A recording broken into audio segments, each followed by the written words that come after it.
Abuja Nigeria में PM Modi को Nigeria के सर्वोच्च सम्मान the grand commander of the order of the niger से सम्मानित किया जाएगा। ये पुरस्कार अपने आप में बेहद खास है क्योंकि इससे पहले दुनिया में केवल एक ही विदेशी हस्ती को ये सम्मान मिला है और वो थी ब्रिटेन की महारानी एलिजाबेथ, जिन्हें 1969 में ये पुरस्कार दिया गया था और उनको जो है वो हाईएस्ट अवार्ड दिया गया है। और ये कहा जा रहा है कि ये और अपने ताल्लुकात को नेक्स्ट लेवल पे लेके जाना चाह रहे हैं। दोनों मुल्कों के ताल्लुकात जो हैं वो कहते हैं जी 50 से हैं और जारी बात है इंडिया जो है वो जहाँ पे भी जाता है उसको जो उसका हिस्टोरिकल जो पॉलिटिकल रोल मिलता है as a non aligned movement में, वो बड़ा इंपॉर्टेंट है।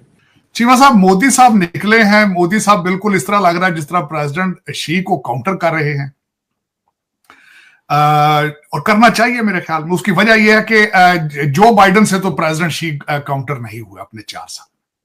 और हमारी फॉरेन पॉलिसी पे अब हमें कोई बिलीव ही नहीं करता, कोई ट्रस्ट ही नहीं करता। सर, अब हम प्रोटोकॉल की बात करें, मोदी साहब को जिस तरह वर्ल्ड के अंदर प्रोटोकॉल मिलता है, सर इंडिया की इतनी ज़्यादा इज्जत, इतना ज़्यादा फेम, इतना उनको जो है हर कंट्री हाथों हाथ ले रही है। एक छोटा सा सवाल आपसे मैं करता हूँ। आपकी जेब में इस टाइम 10 लाख और मुझे उम्मीद भी हो कि आपसे मुझे कुछ ना कुछ मिल जाएगा और सामने खड़े हुए सारी पब्लिक से मुझे कुछ ना मिल रहा हो, मैं किस की तरफ जाऊंगा? आप जाहिर है कि 10 लाख वाला बेहतर ऑप्शन। उसमें बाद में बात करें। नाइजीरिया जाने का क्या वजह? पहले तो ये बताना चाहूंगा, भारत का 17 साल के बाद पहला को prime minister is going to Nigeria. दूसरी सबसे बड़ी रीजन उसमें यह है कि 200 से ज्यादा इंडियन कंपनीज वहां बिजनेस करती हैं और उनकी इन्वेस्टमेंट $27 बिलियन की इन्वेस्टमेंट है चाइनीज इंडियन कंपनीज की नाइजीरिया के अंदर। Breaking inputs coming in. In fact, we are learning that Nigeria is all set to honor Indian Prime Minister Narendra Modi with its award, the Grand Commander of the Order of the Niger. So far, only Queen Elizabeth has been the foreign dignitary who has been awarded the GCON, that too back in the year 1969. So Prime Minister Narendra Modi is the only second international dignitary to be bestowed with this national honor. India के साथ उनकी similarities क्या है? Nigeria की corruption and terrorism, ये 2 similarities है।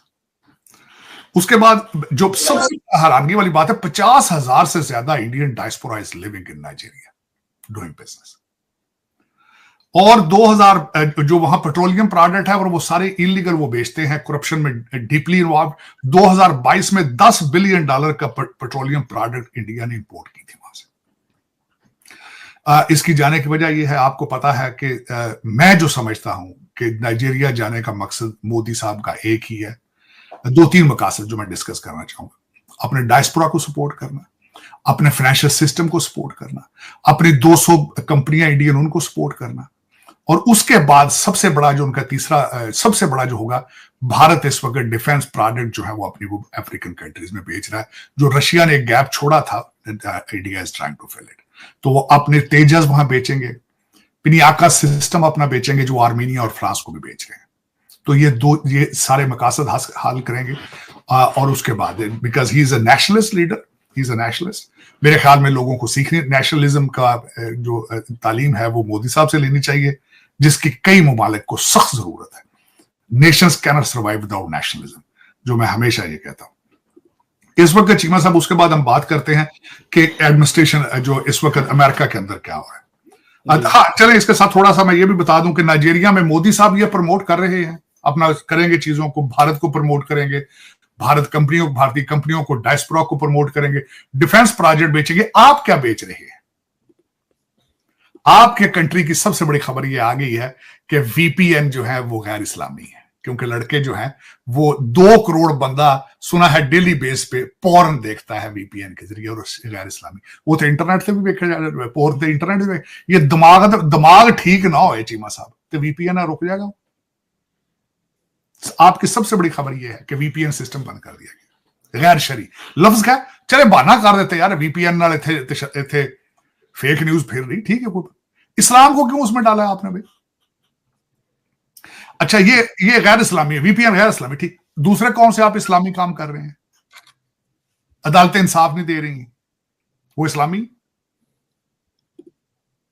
चीमा साहब, इस पे आपके कंट्री की सबसे बड़ी खबर आज वीपीएन गैर शरी, गैर इस्लामी।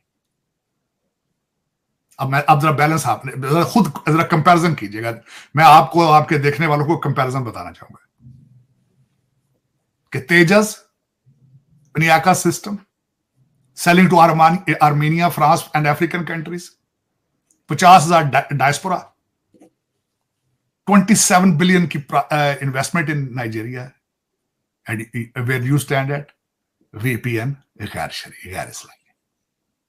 डेस्टिनेशन अब खुद मैं कहता खुद मुतय्यन करेंगे व्हाट इज योर डेस्टिनेशन। मैं मुझे क्या बताने की जरूरत है। हाँ, युद्ध का टाइम आ चुका है। 24 नवंबर तख्त ये तख्ता, लाशें चाहिए। मेरी तो खैर, मैं तो उनको कहूंगा यार को अस्पताल से लाशें ले आओ, जो पहले लोग मर चुके हैं। जिंदा लोगों को की लाशें क्यों लाना चाहते? को मरिया दी लाशा ला के सट के मोढे ते चुकनी है, रौला ही पाना जे ना। बांग्लादेश चाहते हो ना भाई। मुर्शद ने अपील कर दी थी स्टूडेंट बच्चों,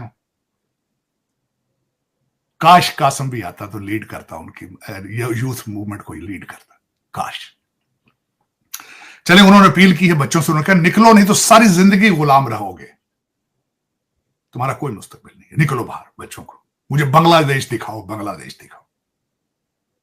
उसमें इनका कसूर नहीं है चीमा साहब, कसूर उनका है कि जो इनको लाए थे